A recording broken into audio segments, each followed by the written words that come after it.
식사 맛있게 하셨습니까? 예.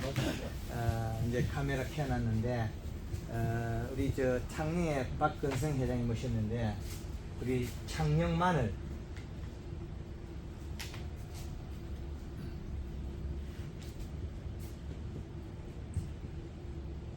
이 두 종류는 심는 파종 면적이나 그 파종 시기가 조금 차이 나는 거지 많이 차이 나는 종은 아닙니다. 얘가 당브릭스가 얘가 당이 한 32브릭스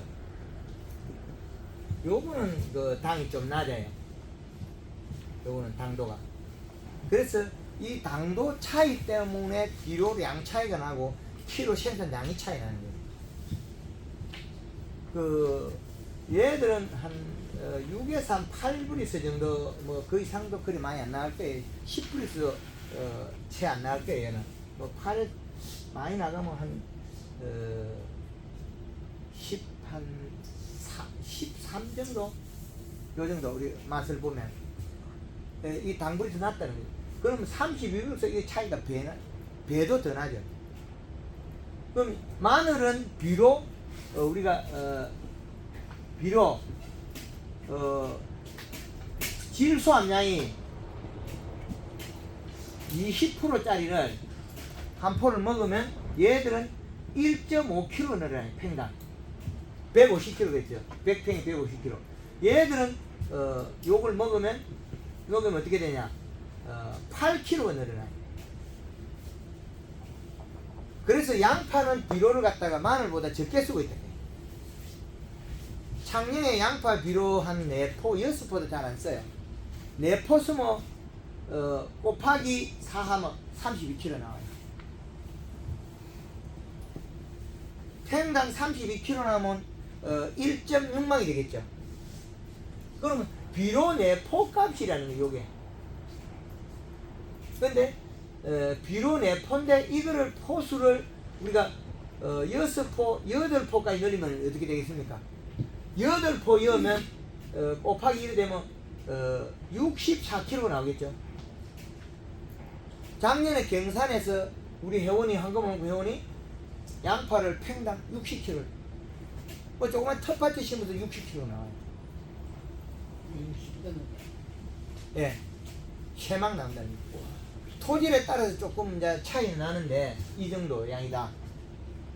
그리고 마늘은 우리가 창녕에서 작년에 생산에 감소했던 거는 우리가 물을 제대로 못 주고 못 가기 때문에 가뭄의 생산이 줄었는데 창녕 마늘이 작년에 최고 한 12, 3kg도 잘 안 나왔을 거예요. 작년에 적었어요.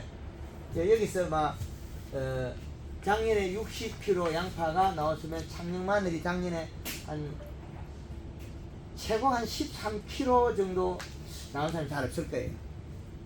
그런데 제주도에서 우리 육종 마늘이 황금어농구 해운 농가에서 얼마나 했나? 육족이 10kg. 육족 10kg 넣기는 하루 별따기만큼 어려워요. 육족 10kg 넣으면 스페인에서는 15kg 나와야 돼요. 이 정도 차이 납니다. 육족 이게 키로수 늘리기 상당히 어려워요. 제주도에 10kg 나온 사람이 많이 나왔고 밭 평수에 나왔으니까 실제 평수는 심은 면적이 적겠죠. 밭둑이 필요하니까. 그 다음에 한 사람이 2600평에서 9.8kg 나온 거. 많이 나온다. 그죠? 목이 안 나와. 예, 무게 안 나옵니다. 스페인산이. 대만산이. 그래도 이 정도 나옵니다. 이건 공식이에요. 전라도 고흥에 가서 강의를 해보면 마늘이 평당 6kg가 최고예요. 비료 4포 이라면 정확하게 답이 나와요. 왜 그러냐? 1.5kg씩 나오기 때문에 비료 한 포가 1.5kg씩 나오기 때문에 그러면 한 포를 비료를 뿌렸을 때 우리가 마늘의 경제적 유발효과는 상당히 크다는 거예요. 비료 한 포 뿌리면 100평에 150kg 나오니까 150% 마늘 가격은 상당히 비싸죠. 마늘 가격이. 그래서 우리 나랑론에 벼에다가 비료 한 포 뿌리고 2포 뿌리면 어떻게 돼요? 백팽이 10포 뿌리면 가져올 게 하나도 없어요. 나랑 논에 보리 논에 비로 10포 뿌리면 집에 가올 게 없습니다. 먹고 소화시킬 양이거든요. 한계가 있다는 거죠. 마늘이 잔뿌리가 많아요. 마늘 논에 비료 좀 했다고 해서 모내기 해갖고 골바닥에 비료가 넘치는 게 없습니다. 이렇게 쑥 저자는 게 없다는 거예요. 양파에는 흙골에 나락이 웃자를 시커멓게. 양파는 뿌리가 약해. 마늘은 뿌리가 더 강하다. 이렇게 보시면 돼요. 이 두 개가 다르다는 거예요. 마늘, 양파는 두 개의 다 역할이 다릅니다. 그래서 기본으로 가져갈 때 우리가 마늘 재배할 때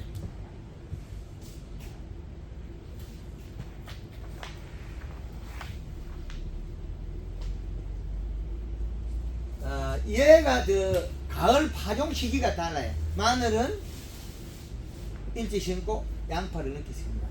왜 이것이 바뀌었을까요? 추워서 이파리가 말라 죽으니까 양파를 늦게 심니다. 양파는 이파리 말라 죽고 나니까 꽃대가 올라옵니다. 추대가 올라온다는 거죠. 그 말은 잎에 탄수화물이 부족하고 마르면 이게 봉탱이가 커지겠죠. 위에 이렇게 말라서 이거 커지죠. 위에 다 연결되면 작다 생각이죠. 이 두 가지가 달라요. 그래서 가을에 얘네들한테 연면십에 설탕을 많이 쓰는 게 원인이 그겁니다. 설탕을 쓰는 원인이. 그래서 마늘, 양파, 마늘에는 비료를 총 10포 100평에, 양파는 한 8포 이렇게. 그럼 여기에서 이렇게 정해놓고 어떤 비료를 100평당 어떻게 먹을 거냐 되면 되겠죠. 마늘은 이제 기비에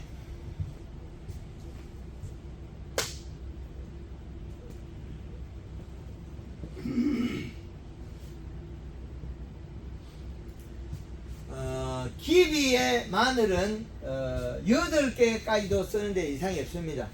100평당. 로타리 깊게 쳐야 돼요. 그러면 우리가 평균적으로 4개에서 6포를 써라. 4포에서 6포. 로타리 치는 양에 따라서. 로타리 깊게 치면 6개까지 써야, 얇게 치면 4포까지 써라. 그러면 평당 비료가 800에서 1kg 6,000원. 평당 800에서 0.8kg와 0.8kg와 1.2kg를 해도 괜찮다는 거죠. 그럼 800g에서 1kg 200까지 평당 비료가 들어가야 되더라는 거죠. 비료량이. 근데 양파에는 이거보다도 좀 총포수가 적게 들어가기 때문에 줄여도 괜찮아요.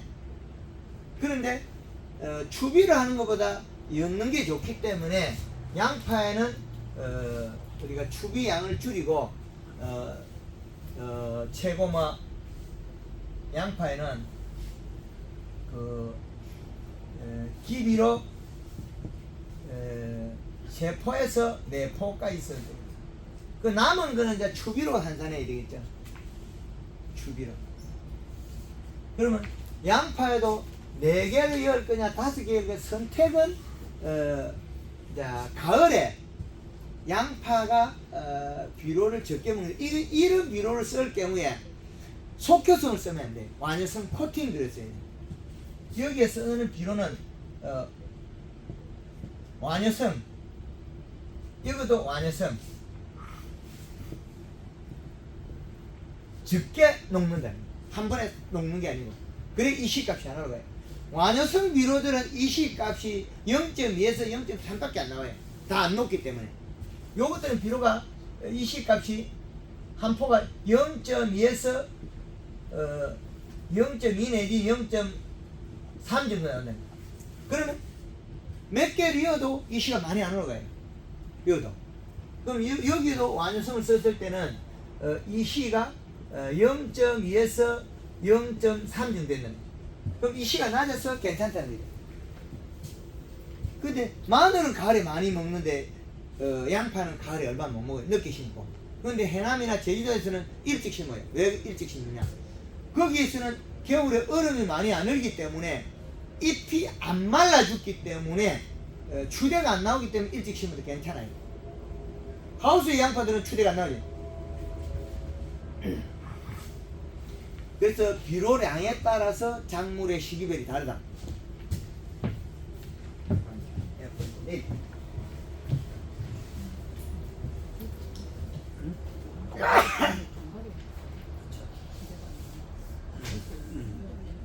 예? 이거 예.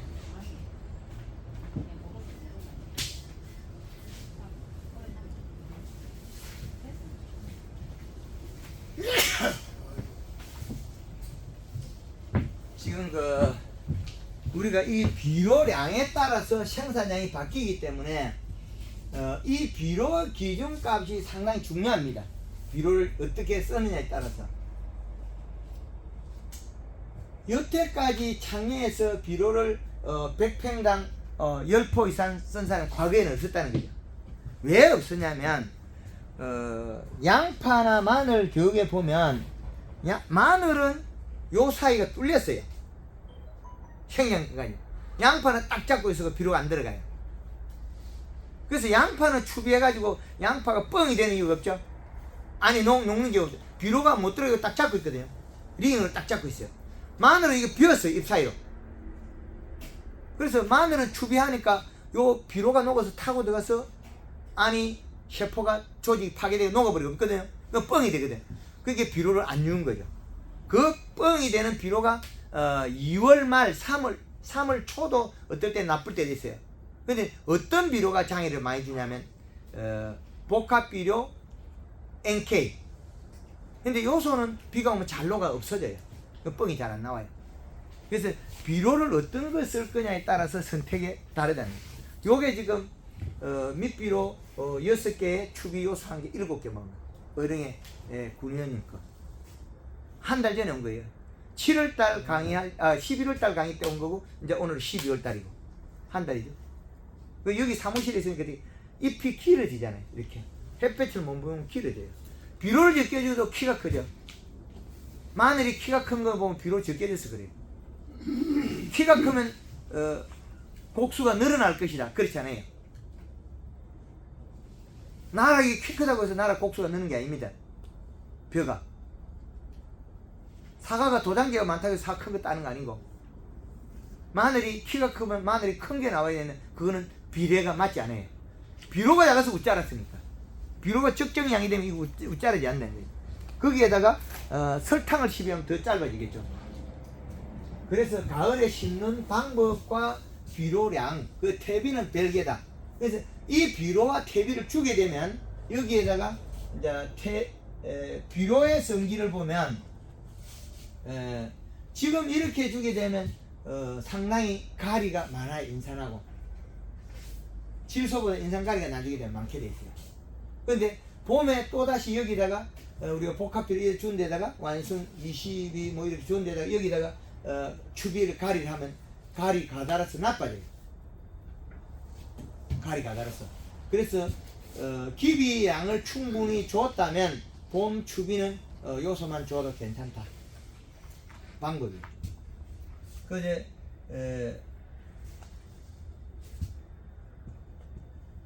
퇴비 여기에도 인산하고 가리가 많지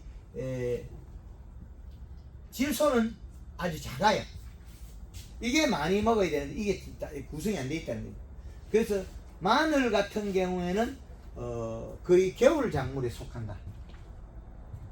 우리가 마늘이 보리보다 빨리 수확하죠. 예. 보리밀보다 마늘이 파괴되면 빨리 수확 안 합니까? 그렇죠. 그럼 더 겨울 작물이 추운 계절의 작물이에요. 추운 계절에. 심을 때는 보리보다도 좀 빨리 심지 마늘이. 예. 심을 때는 빨리 심는데 보리는 너무 많이 크면 겨우 얼어 죽기 때문에 빨리 못 심고, 또 보리는 일찍 심어놓으면 또 가을에 알배 뿌리잖아요. 이삭이 생겨버리잖아요.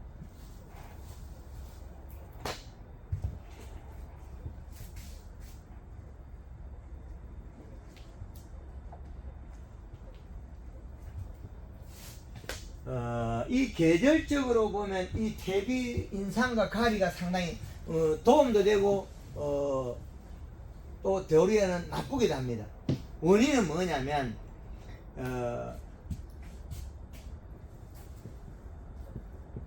질소는 저온이 되고 가리는 고온이 돼요. 따뜻한 비료.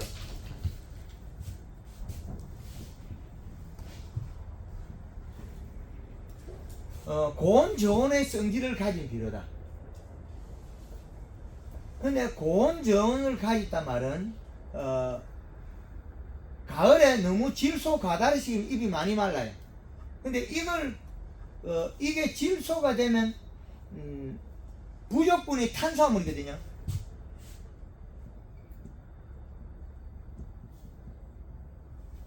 탄수화물 설탕을 같이 연면 시비해내면 탄수화물 그러면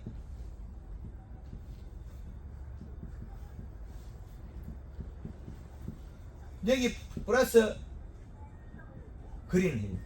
요렇게 하면 겨울에 마늘이 양파가 얼어 죽지 않아요. 그 양파가 꽃대가 많이 안 나오게 되는 거죠. 그래서 우리가 가을에는 이게 이제 양파와 마늘의 연면 시비 기준은 우리가 일반 날씨 이거는 영상이라는 거죠. 영상의 날씨에서는 설탕이 물 500에 1.5리터 20리터에는 60cc 이렇게 되거든요. 물이 설탕을 혼합하는 방법이에요. 그런데 이제 이게 영상의 날씨. 근데 이제 서리가 올 때는 이거는 영하권이 갔다가 왔다 하거든요. 그럼 이때는 설탕을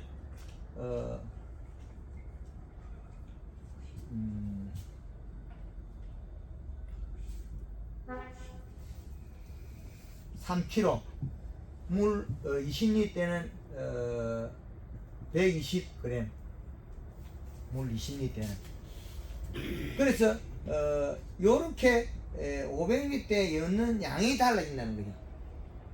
그 다음에 겨울에 얼음이 올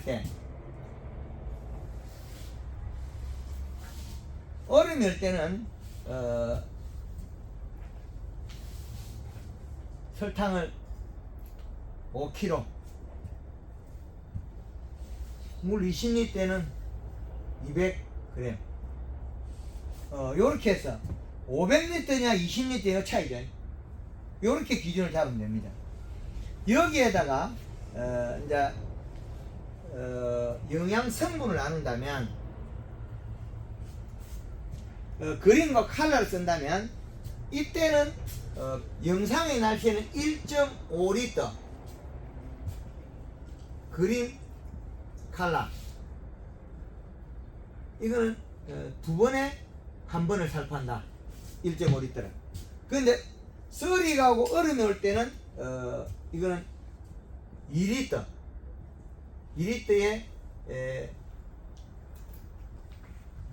칼라 한 번에 그린 두 번. 다르다. 요렇게 혼용하면 이 구성이 맞아집니다. 얼음이 올 때 영상의 날씨냐 썰이가 올 때냐 얼음이 올 때냐 날씨에 따라서 이게 바뀝니다. 사용량이.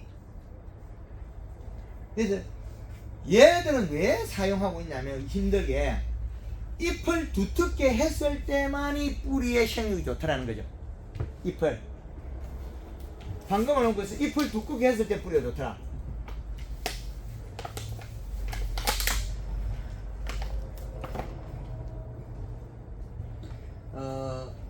연면 시비의 목적은 그 종의 품질을 향상시키고 생산량을 늘리는데 그의 조건 중에서 잎을 살을 찌워서 뿌리의 활동량을 흡비량을 늘리는 데 목적이 있고 품질을 향상시키는 데 목적이 있다는 거예요.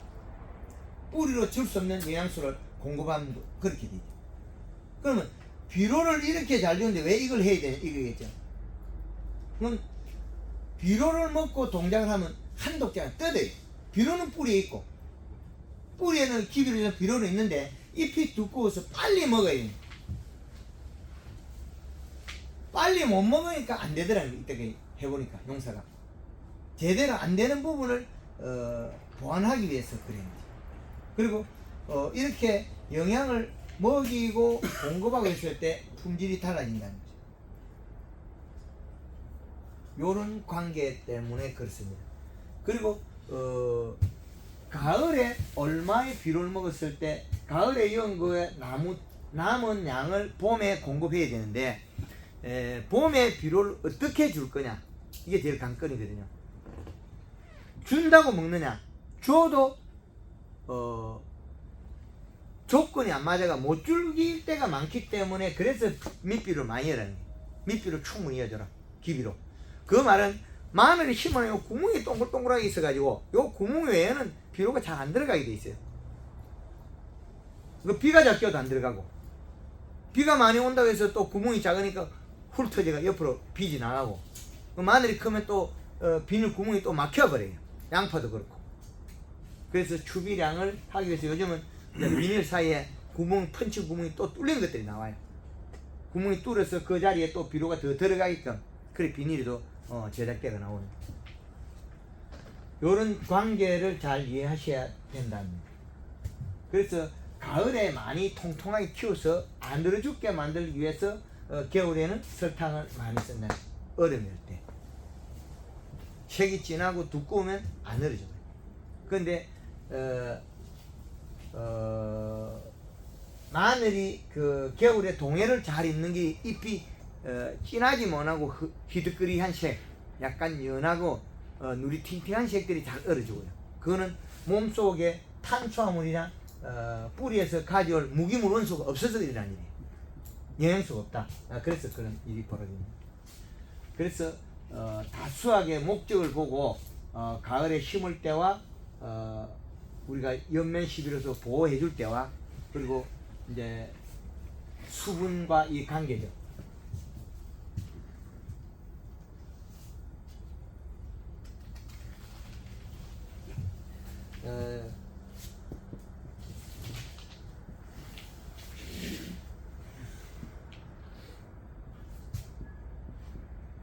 자, 우리가 마늘을 보면 이 계절에 보면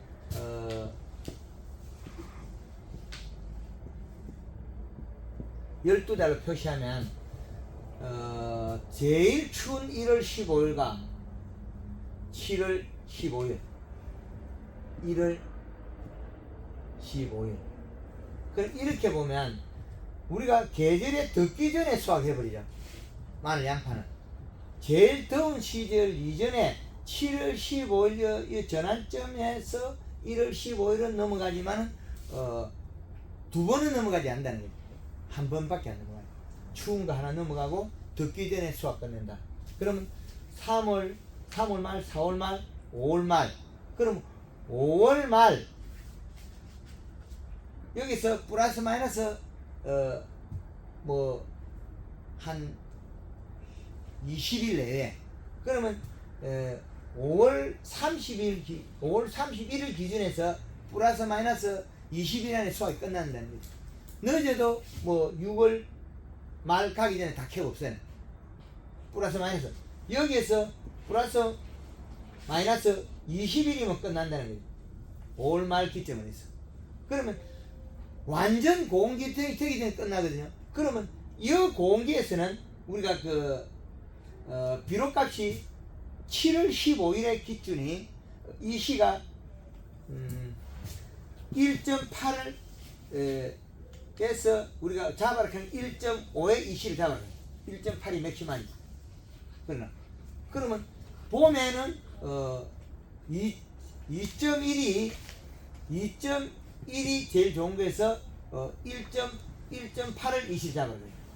그러면 제일 좋은 거는 가을에도 우리가 심을 때 2.1에서 1.8의 기준을 잡으라는 거.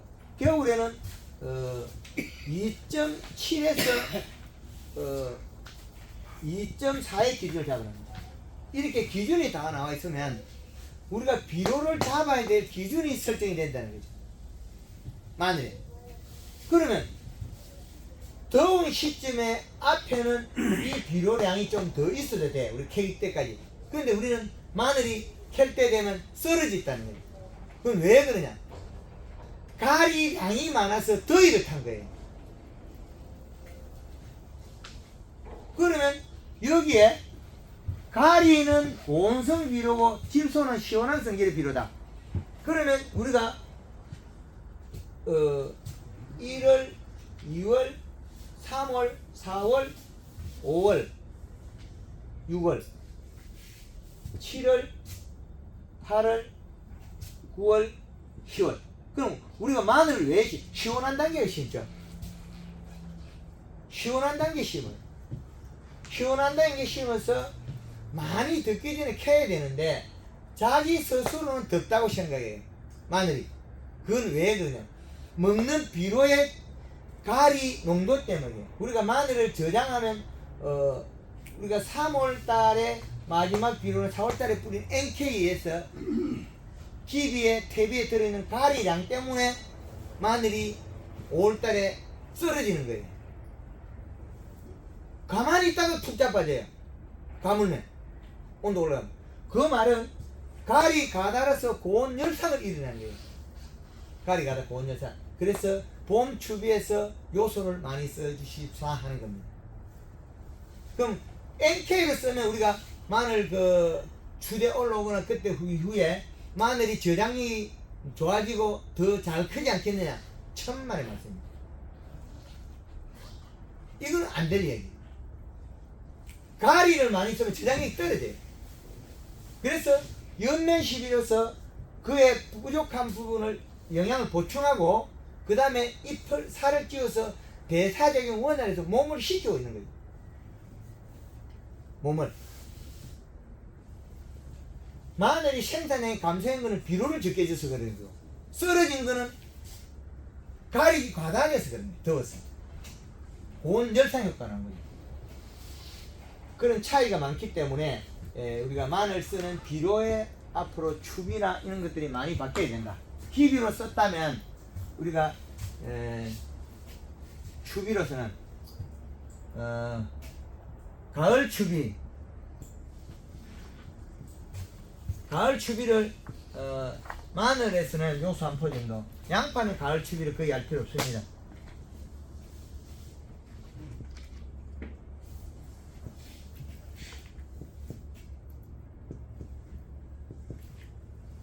(1에서 1.5포까지) 해도 괜찮습니다. 마늘. 물론 이 시값을 측정해야 되겠죠. 마늘이 돈이 된다는 건 알고 있지만은 생산량이 평당 그 양이 합당에 돈이 된다. 생산량을 늘리지 않으면 합당에 돈이 안 됩니다.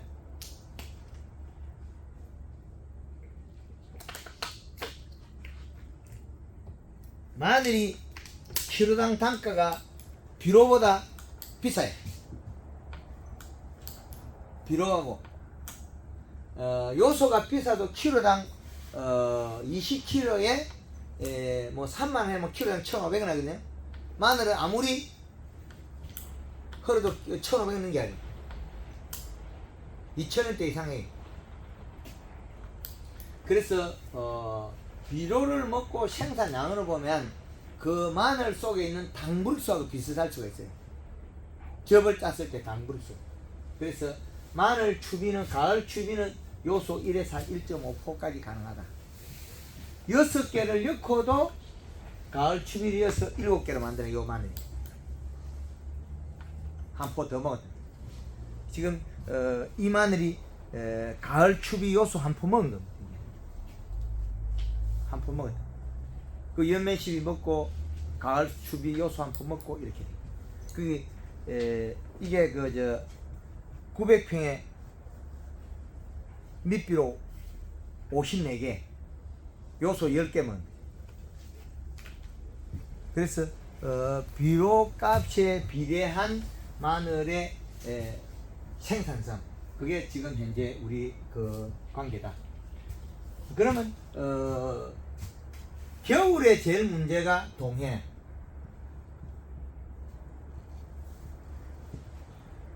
마늘은 말라 죽고 양파는 추대가 오를 수 있는 환경입니다. 동해. 그래서 여기에는 설탕이 반드시 따라갑니다. 그러면 설탕이 물 500에 5kg, 골드 그린이나 칼라는 1.5리터 이렇게 한 두세 번만 뿌려 놓으면 겨울에 동해를 막을 수 있다.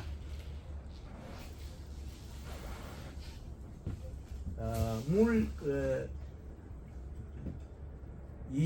20리터에는 설탕이 500g, 그린이 6리터.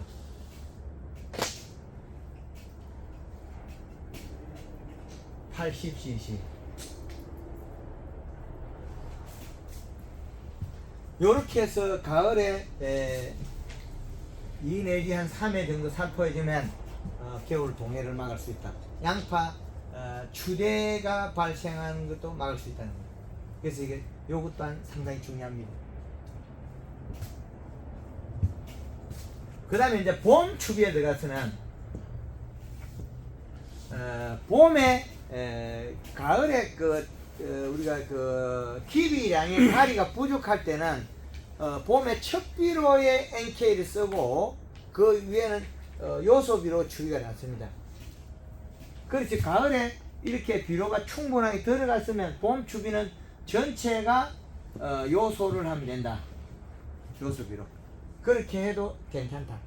그리고 옆면 시비만 이렇게 맞추고 해주면 우리가 원했던 게 단단해진다는 거죠. 어려운 게 없습니다.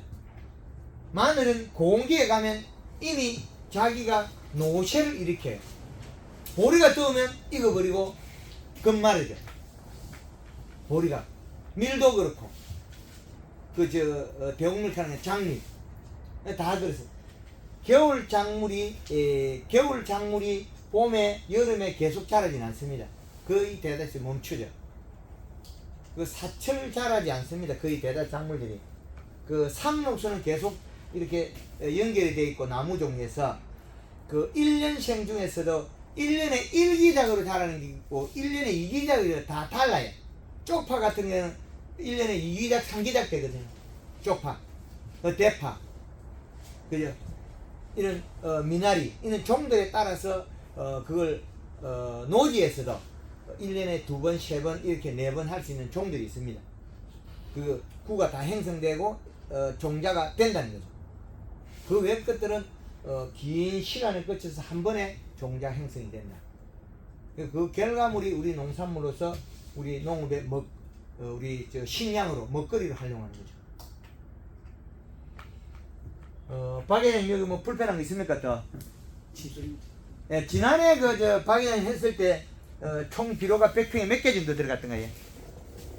100평에 6가지 9개 들었어요. 100평에 9개예.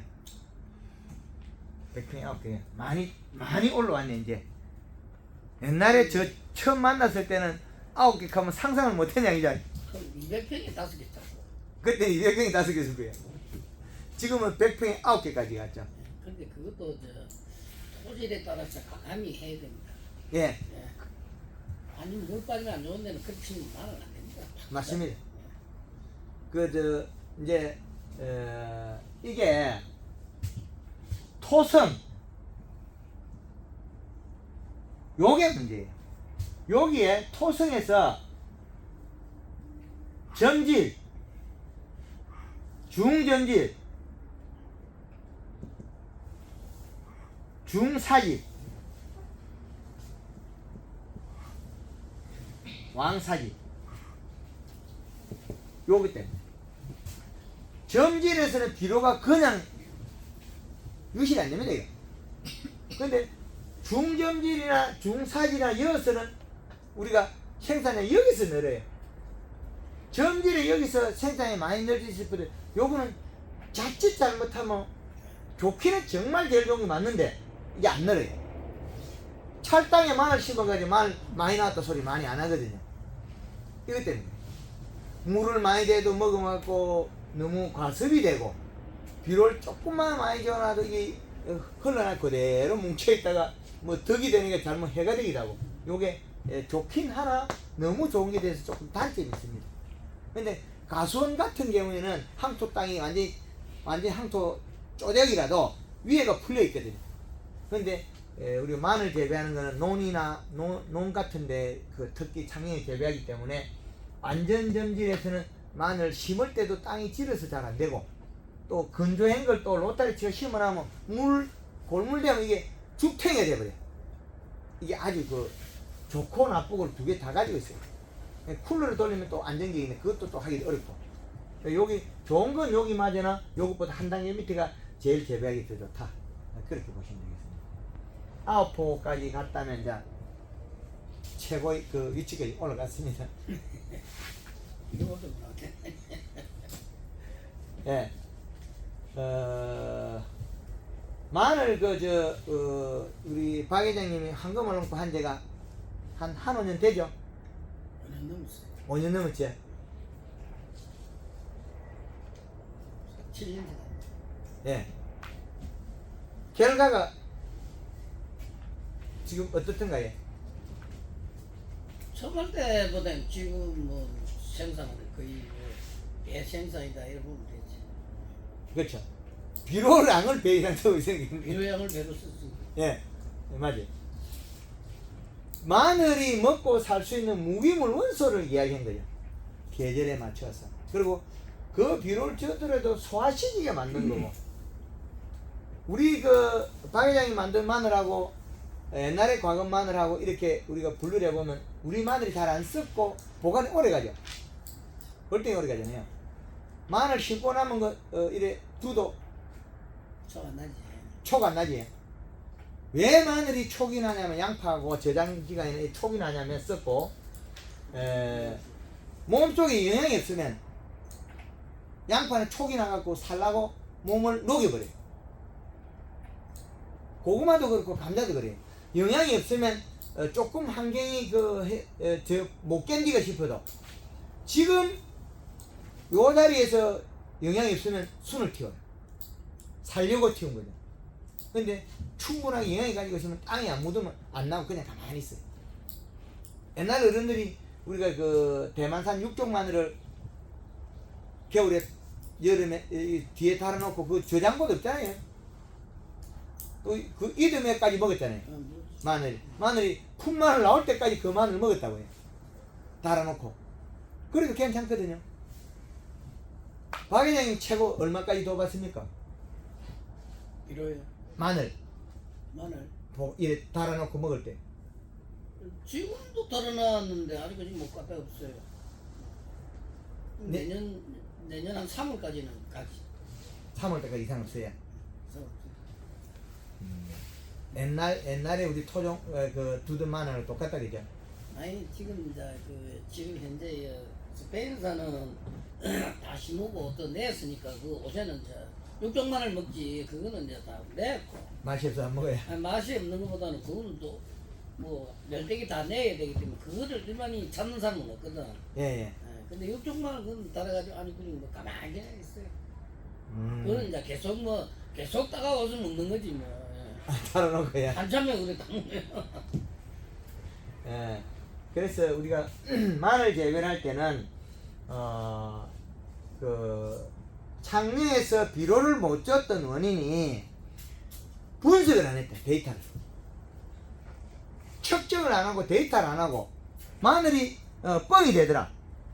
그 말은 요 잎 사이에 들어간 비료가 녹아서 몸 안으로 배이 들어갔다. 그걸 또 계산하는 거죠. 그 비료들이 뻥 되더라 매일 그러죠. 요소 주면 뻥 잘 안 됩니다. 비에서 녹아 나가면. 근데 NK를 주면 여기 잘 안 녹아요. 비료를 물에 녹이 보면 복합 비료도 잘 안 녹고 NK도 잘 안 녹고 요소가 제일 잘 녹아요. 그리고 이게 크면 클수록 이게 몸통이 멀렁멀렁해져요. 그럼 3월 때, 4월 때 되면 몸통이 멀렁멀렁해요. 그러면 비가 여기 잎 사이에 끼워진 비료가 물에 녹아가 안으로 들어가면 농도가 문제가 되겠죠. 농도가 진하면 안으로 들어가서 상한다는 거예요. 그런 관계 때문에 그렇습니다. 그리고 밑비료는 얼마를 줘도 괜찮다.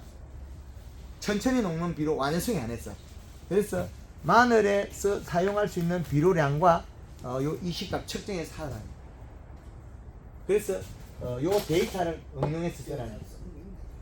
한번 쓰다가 예. 얼마나 좋습니까 이게?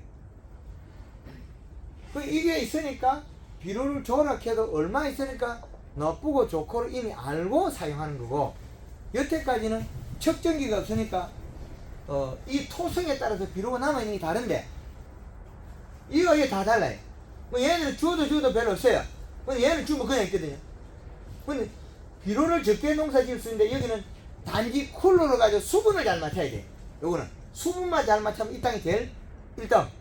근데 수분을 아무리 왕창왕창 비가 들어가도 괜찮은 땅은 중사질 이게 더 좋은데, 근데 얘는 또 비료 유실이 많은 조금 단점이 있다. 그런 차이가 있죠. 중점질은 수분만 어느 정도 맞추면 농사도 잘 되고 생산량도 많고 비료도 그리 많이 안 들어간다. 그런 차이 때문이에요. 요 비료의 입단 크기 때문이에요. 비료가 잘 알이 맺힌다. 그렇게 되기 때문에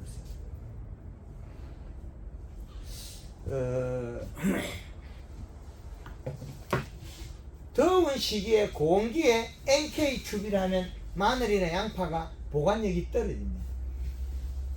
저장력이 떨어져요. 고온기에.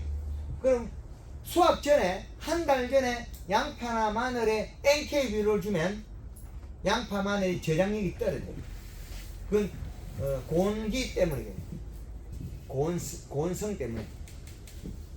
고온성 때문에 그렇다. 그래서 마늘 양파의 수확기 다 돼가면 추비가 요소가 더 낫다는 거죠. 토양의 성질에 따라서 그렇는데 가리가 많으면 이 마늘 잎에 지금은 이게 그 끝이 말라도 끝이 동시에 말라요. 에이 잘라버렸다. 자, 박 회장님 동시에 말라가죠. 근데 마늘 밭에 보면 가면 여기 노란 점이 있죠. 그러면 가리 가다예요. 이제 이래죠. 여기 노란 점이 동글동글 생기죠. 그 가리 가다입니다. 그 제주도 밀감밭에 가서 그거 찾아왔거든요. 제주도 밀감밭에 가면 이파리가 보면은 괜찮아요. 6월달 되면 이파리가 이렇게 여기에 노란 방울이 생겨요. 이렇게. 이거 뭐냐? 마늘에 생기는 건 이거 똑같아요. 가리 가다 고온열상입니다. 작년에는 박이장 많이 안 생겼었긴데 요소를 주면 요소만 좋지. 예, 요소로 추비 주면 여기 노란 방울이 안 생겨요. NK 뿌리 보면 가을에 복합비료가 가리가 많고 태비에 가리가 인상가리 많으면 그것들은 주놓으면 마늘이 여기 노란 방울이 생겨요. 노릇노릇한 잎 속에서 노란 방울이 생겨요. 그건 가리 가다에서 세포가 파괴되고 있는 거예요. 생산에 감소하는 거예요. 고온 장애. 잎이 이렇게 말라 들어가면 정상이다. 중간중간에 노란 방울이 생기면 안 돼, 이게. 중간중간에. 아주 중요한 겁니다. 이게. 그래서 마늘에서 마늘 양파의 잎에서 중간에 노란 방울이 생긴 것은 가리 가다에 의한 고온 열상입니다. 다른 종에도 마찬가지. 생강도 여름에 그런 게 생겨요. 잎 테두리가 노랗게 타고 잎이 여름에 더위를 타가지고 노란 방울이 생기는 건 가리 가다 고온 열상이다. 그럼 생산이 감소합니다. 생명이 멈춰버립니다. 그런 점이 있다. 그렇게 보시면 정확합니다. 그리고 늦게 추비에 가리가 되면 저장력도 안 된다. 강원도 철원에서 올해 황금을 얹고 하면서 올 초에 마지막 비료를 뿌릴 때 올 초에 NK로 뿌린 양파는 저장하면 말릴 때 썩어요. 한 망에 3개에서 5개 썩어요. 그런데 요소 추비한 건 이상이 없어요. 그 말은 토양에 들어있는 인산가리 양과 추비로 들어간 인산가리 양 차이 때문에 그래요. 공기에서는 가리를 많이 먹으면 절대 안 된다. 그렇게 보시면 되겠습니다. 마늘 양파에 더 질문 있습니까? 없습니다. 예, 마늘 양파는 여기서 마치도록 하겠습니다. 예, 감사합니다.